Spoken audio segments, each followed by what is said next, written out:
What up, y'all? I'm back. Welcome to another one of my lists. Today, I'm going to be revealing my top 20 best shows from Fox. A few weeks ago, I revealed to y'all Gold Derby's top 30 best shows from Fox.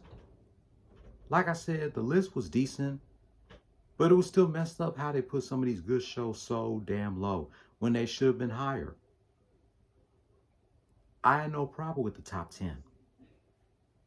The top 10 was actually good. So I decided to come up with my own list of my best shows from Fox. I decided to do my top 20. I don't want to do no top 30. So it's best if I do my top 20. And let me know at the end, which list do you like better? My top 20 best Fox shows or Gold Derby's top 30 best Fox shows? So before I read y'all the actual list, I'm gonna tell y'all the honorable mentions. The honorable mentions goes to In Living Color, Mad TV, Temptation Island, Grounded for Life, The Quintuplets, The Simple Life, Empire, Rosewood, House, Prison Break, 24, Boston Public, World Wildest Police Videos, Temptation Island.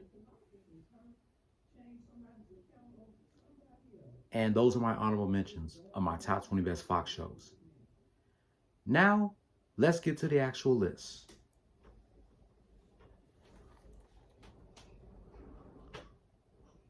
Number 20, Method and Red. Why did I put Method and Red so low? Because it is one of Fox's short-lived shows, which is why I put it at number 20. Who never knew that my favorite hip-hop duo would have their own TV show? They done a bunch of songs together. They came out with their first single, How High. Then they was featured on the song Got My Mind Made Up off of Tupac's All Eyes on Me album.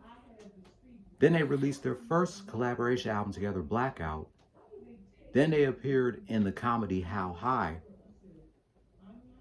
They filmed the pilot episode of their prank show Stung, where they pulled a prank on Ludacris, which was pretty good. It was funny too. Then they was on an episode of MTV Base, Crash It with Method Man and Redman. Then we get to 2004, and they came out with their own sitcom. Never knew that they was going to have their own TV show. When I saw a promo of it, I was like, oh shit, Red MF's going to get their own show? Oh, I'm definitely going to tune into that. But before the show even premiered, Method Man told fans of himself and Redman to not bother watching the show. But I pretty much tuned into the show anyway. This show premiered the day before my 13th birthday on June 16, 2004. This show will be 20 years old on Father's Day. After the 9th episode aired on September 15th, the show was put on hiatus and it never returned. So Fox pretty much pulled the plug on the show with the last 4 episodes of season 1 remaining unaired after heated meetings with Red and Meth, who were not happy with the show. What I didn't like about the show is how they added the laugh track, which definitely ruined the show. And the editing was so bad. Especially when they were speeding things up. Like, really, Fox. If they would have let Red and Meth have control of their own show, instead of going behind their backs and controlling the show themselves, Method and Red would have lasted longer than 9 episodes. But it is what it is. I still go back and watch the show, and it's still funny to me. Episode 7 has to be my favorite episode. So if you haven't seen the Method and Red show, or if you never heard of it, all 9 episodes are on YouTube and they're for free. This show had an amazing cast. We had Red and Meth as themselves. Anna Maria Horsford, she's a legend when it comes to playing the mom of hip-hop legends. We all know her as Ice Cube's mama in Friday and Friday After Next. Redman's mama on How High, and Method Man's mama on this show. Beth Littleford is my favorite female white comedian. She played Red and Meth's neighbor lady, Nancy Blayford. David Henry played Skylar Blayford. Peter Jacobson played Bill Blayford. Lorenz Tate's big brother played Lil Bit, and Jeremiah Prickett played Dupree. I can't wait for the 20th anniversary of Method and Red. That's my number 20. Fox did this show dirty. Fox also did this show dirty. Number 19, Wanda at Large. Never knew that Wanda Sykes would get her own sitcom. I feel like Fox should have kept the show on Wednesday nights. It was doing great on Wednesday nights, and they had to move it to the death time slot, which was Friday nights. Wanda at Large was funny as hell. And y'all know Method Man wrote and performed the theme song of the show. I wish the show would have got picked up by UPN or the WB after Fox canceled it, just like they did with Grounded for Life. After the first 2 seasons of Grounded for Life, the WB picked it up for 3 more seasons. They could have done the same thing with Wanda at Large. Even Wanda Sykes herself said she wished the show would have aired on the WB or UPN because Fox did this show dirty. But Wanda at Large was a good show. Fuck Fox for screwing that show up too. Unbelievable. And the show is now old enough to drink. The show just turned 21 years old last week. The same day Eazy-E died. Shout out to Wanda Sykes. Wanda at Large was a funny show. Number 18, another show that Fox did dirty. The Sinbad Show. Didn't even know that Sinbad was going to get his own show back in the 90s. The show only ran for 1 season and 20 episodes. This show was hilarious, and it's a damn shame that Fox did not pick it up for a 2nd season. Another show that I think should have been picked up by another network. Like, come on, bro. Y'all did the Sinbad Show dirty. Sinbad Show was a funny show. Number 17, another show that Fox did dirty. South Central. This show only ran for 10 episodes. It should have ran for more. This show will be 30 years old on my sister's birthday this Friday, April 5th. And it ran until June of 1994. The show was amazing, and Fox had to pull the plug on it after 10 episodes. Another show that I think should have been picked up by another network after Fox canceled it. South Central deserves better.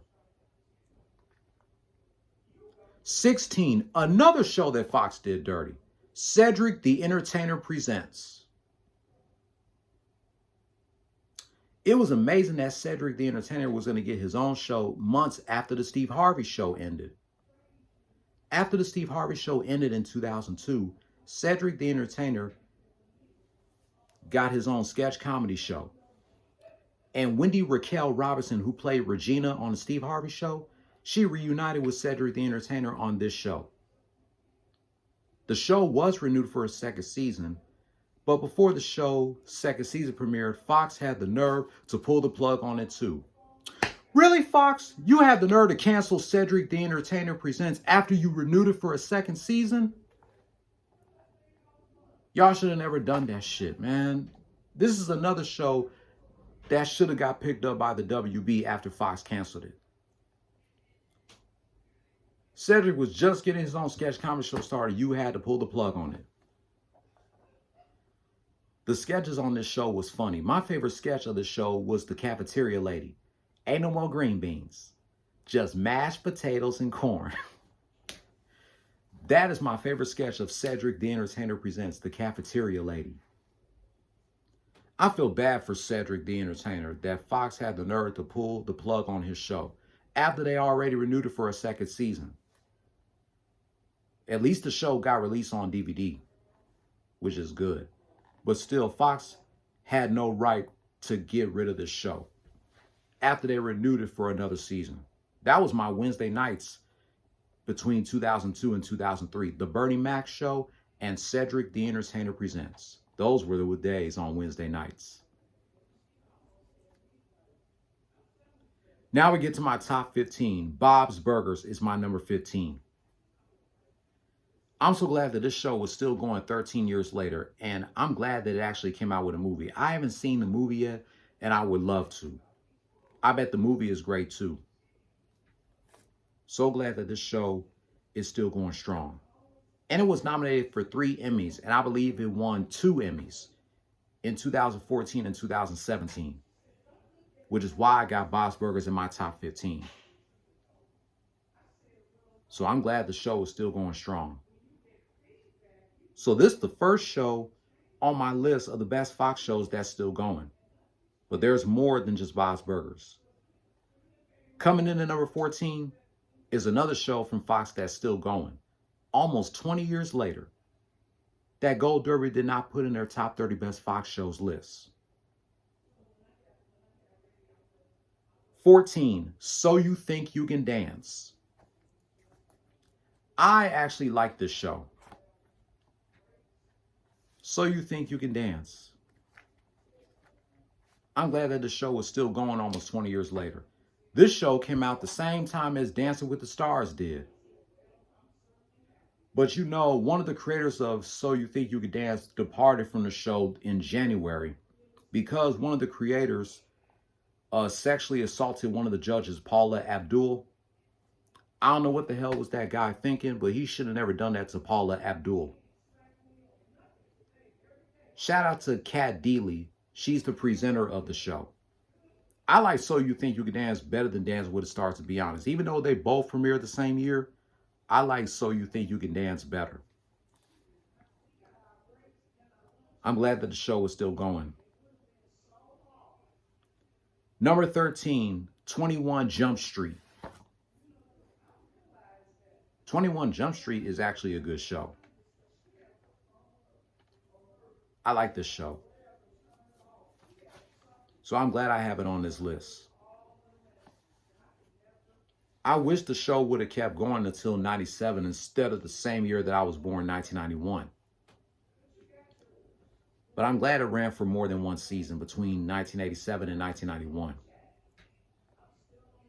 21 Jump Street is a good show. That's my number 13. Number 12, another show that's still going. Family Guy is my number 12. Family Guy was struggling during the first 3 seasons.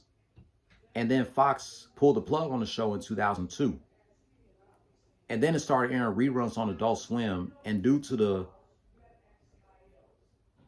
popularity on Adult Swim and the DVD sales of the show, Fox brought the show back in 2005. And it's still airing on Fox to this day. But to be honest with you, I like the earlier episodes of Family Guy than the later ones. I feel the same way about The Simpsons and South Park and American Dad. Their earlier episodes are much better than their later ones. I mean, their later ones is okay, but not as good as the early ones. I feel the same way about Family Guy. My favorite moments of Family Guy has to be that chicken fight between that chicken and Peter. But my favorite characters has to be Brian and Stewie. You know those Family Guy episodes of The Road to Whatever between Brian and Stewie? You know what show they got that from? They got that shit from Duckman. Duckman was the first show that had an episode called The Road to Whatever before Family Guy. See, Duckman influenced other adult cartoons like Family Guy. Duckman did it first. Duckman had an episode called Road to Dendron. And then Family Guy followed into the footsteps of Duckman and did the same thing. But congrats to Seth MacFarlane and the cast and crew on 25 years of Family Guy. Number 11, Beverly Hills 90210. This is the only show that I have on this list that ran for a decade, from 1990 to 2000. I love Beverly Hills 90210. It was actually a great show. I'm glad Fox kept the show for a whole decade, from 1990 to 2000. Rest in peace to Luke Perry 5 years later. And next year, the show will be 35 years old. I can't wait for the 35th anniversary of the show. But I don't know how they're going to celebrate it without the presence of Luke Perry. Luke Perry's been gone for 5 years. Well, we just have to wait and see.